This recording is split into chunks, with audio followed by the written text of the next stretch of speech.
This is something I've been wanting to make for a while. It should be noted that this is going to be concerning my own experiences rather than the whole majority, so to speak. So with that out of the way, let's jump into it. First I will talk about DLC/season passes. We all know upon hearing those three letters it spells doom. With some companies it isn't always the case, such as CD Projekt Red and Naughty Dog to name a few. They provide quality content on top of the overall complete package, which is the main game. Their DLC gives you more content at a fraction of the price compared to other companies like Activision. For example, Witcher 3 Wild Hunt is a game that has somehow managed to provide quantity and quality together, which I didn't think was possible. The game will take you about 70 to 100 hours to complete for the first time, or about 2 months if you're full-time 9-to-5er.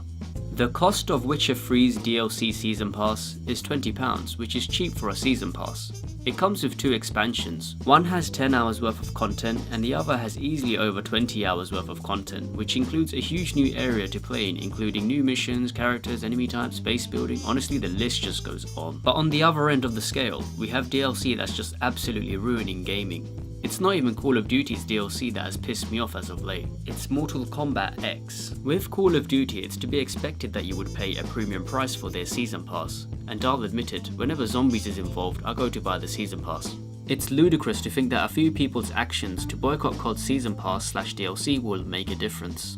The fact that there is a following and YouTubers are somewhat pushing the Season Pass by just simply showing gameplay and stuff related to the new map packs, Activision's pricing structure will not change.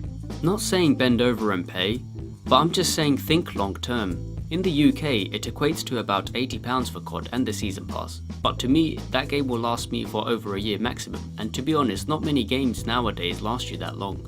So considering that, I'll make the purchase. Onto Mortal Kombat X. I personally was very excited for this game since I enjoyed Mortal Kombat 9. I'm not a pro fighter by no means. I just enjoyed pulling off combos and beating my pals and the ladder as much as I was able to. But here's what's annoying. I bought MKX and was hoping for more of the same, but with more content, because usually that's what you do with sequels. I was greeted to Day 1 DLC to play as Goro, for those who are not in the know. I felt like I had been ripped off with the amount of characters they ended up adding. There is now a complete edition of the game which includes those initial characters they added, and I think they are adding more in the future. I knew DLC was going to become a very prominent problem in most cases ever since 2009. I was playing Resident Evil 5 at the time and purchased my first few pieces of DLC, well shared. I was game sharing with a friend and we split the costs. The DLC in Resident Evil 5 were the Lost in Nightmares and Desperate Escape DLC chapters, which were extremely fun to play, and the game itself was a complete package, so I didn't hesitate in picking these up. I learned of the on-disc DLC that was present in RE5, which was the Versus mode. Personally, I don't care for Versus, but it's the fact that I paid for a game and expect to own everything that's on the disc.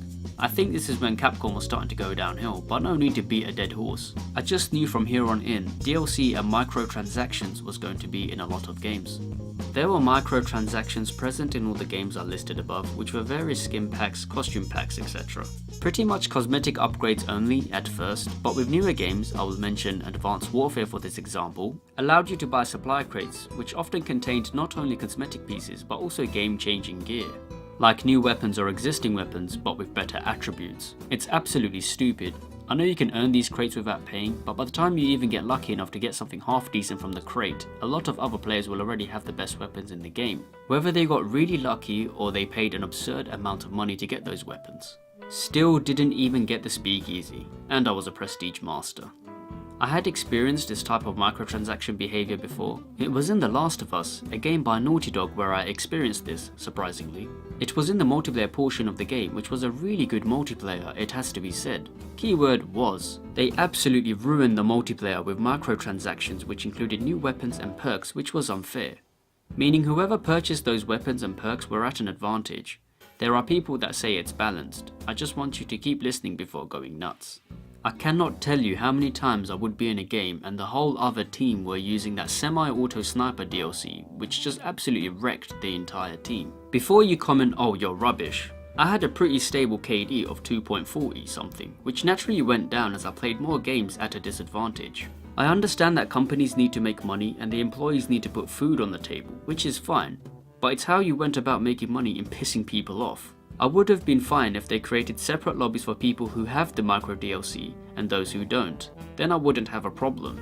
It's the fact that you mixed in with people who either had it or not, which really made me sell the game. It was a really shitty experience and made me worry a lot more about the state of gaming in regards to what it has become and what it is going to become.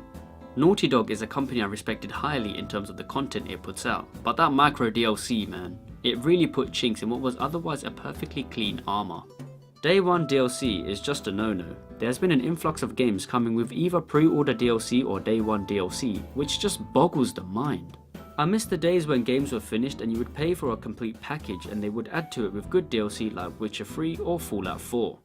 Seriously, the fact that these games are now coming with these options before the game is even out is disgusting. It just leads me to believe that we won't ever be buying a game that comes complete anymore on the first day of its release. With maybe a few exceptions, but that's me hoping. There are other DLC and micro DLCs experiences that I've had over the years, but these to me and many others are the ones that stand out the most. What experiences have you had concerning this topic? Let me know in the comments section and let's talk about this. I thought I'd give my 2 cents on the whole DLC and micro DLC subject matter. Thanks for watching.